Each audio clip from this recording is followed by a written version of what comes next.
What if you could read minds? The day the technology capable of reading minds was announced, the entire world changed. The possibility of knowing others' thoughts promised to solve humanity's greatest problems, but it also posed a danger. Was the world ready to live without secrets? The invention called MindSync was a small device placed on the temple that could translate brain waves into words and phrases, which appeared on a screen or were reproduced by a voice synthesizer. It was created by a team of neuroscientists with the intent of helping people unable to communicate, such as coma patients or individuals with severe disabilities who could not express their thoughts conventionally. In its initial trials, it was a groundbreaking advance in the fields of medicine and assisted communication. However, the potential of MindSync was soon exploited beyond its original goals. Large corporations began using it in negotiations, believing that the ability to read thoughts would eliminate lies and guarantee more honest agreements. Governments adopted it as a tool to identify criminals and detect threats, even preventing terrorist acts before they could occur. It didn't take long for the device to reach the general public, marketed as a tool to improve personal relationships. MindSync promised that couples could better understand each other, families could resolve hidden conflicts, and friendships could strengthen through completely honest communication. What began as a medical breakthrough quickly became a social phenomenon that promised to change how people related to one another. But it wasn't long before chaos took hold of society. In courtrooms, judges demanded that defendants use MindSync to verify the truthfulness of their statements. This eliminated the presumption of innocence, as a condemning thought was enough for a verdict. Politicians were exposed during debates when their thoughts betrayed their carefully crafted speeches.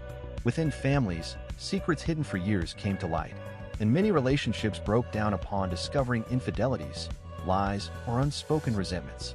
In the workplace, interviews were no longer just about experience and skills. Employers used the device to uncover hidden thoughts about ambitions, insecurities, and personal opinions. This created a labor crisis, as many were rejected not for their performance but for thoughts they hadn't even shared. Yet, the technology also brought significant advances. Comatose individuals were able to communicate with their loved ones, sharing words that had been trapped in their minds for years. Children with autism and people with social anxiety found new ways to express themselves without fear. Science advanced rapidly thanks to research teams' ability to share ideas directly from their minds. However, these benefits weren't enough to counteract the negative impact. The world split into two camps. On one side were the open, who defended the technology's use as a path to a more honest society. They believed that without secrets or lies, people could resolve conflicts and build a fairer world. On the other side were the veiled, who argued that mental privacy was essential to human freedom. They contended that not every thought should be known, as the mind is a space of liberty that cannot be controlled. The conflict intensified when an authoritarian government began using MindSync to control its population.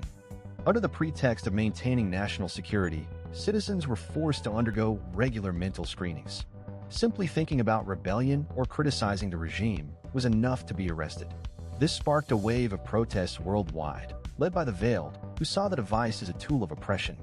Meanwhile, people began to change their way of thinking. Literally, fear of being judged led many to suppress spontaneous or uncomfortable thoughts. The mind ceased to be a reflection of genuine emotions and became a space of self-censorship.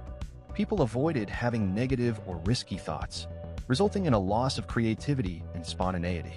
The world seemed more orderly, but also emptier and lacking in authenticity. On social media, the debate over the technology grew rapidly.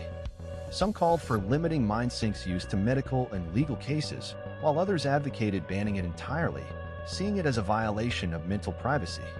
Conversely, governments and corporations defended its use as an essential tool for security and progress. Resistance movements began to gain traction. These groups, opposing mental control, attacked factories and organized massive protests, warning of the dangers of losing privacy. Meanwhile, society became increasingly divided between those who saw the technology as a necessary advancement and those who viewed it as a threat to freedom. The device that promised to end lies revealed a dark side of humanity. Instead of bringing peace, absolute truth brought fear, distrust, and excessive control. In their effort to avoid judgment from others, people began to limit their own thoughts, suppressing spontaneous ideas and sincere emotions.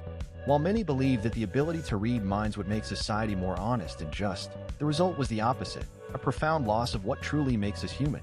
our ability to think freely without the constant fear of being judged or controlled. Instead of bringing us closer together, total transparency isolated us even further. Is complete knowledge a blessing or a curse? In the end, the ability to read minds made it clear that not all secrets need to be revealed and that privacy, even in our thoughts, may be the last refuge of our humanity.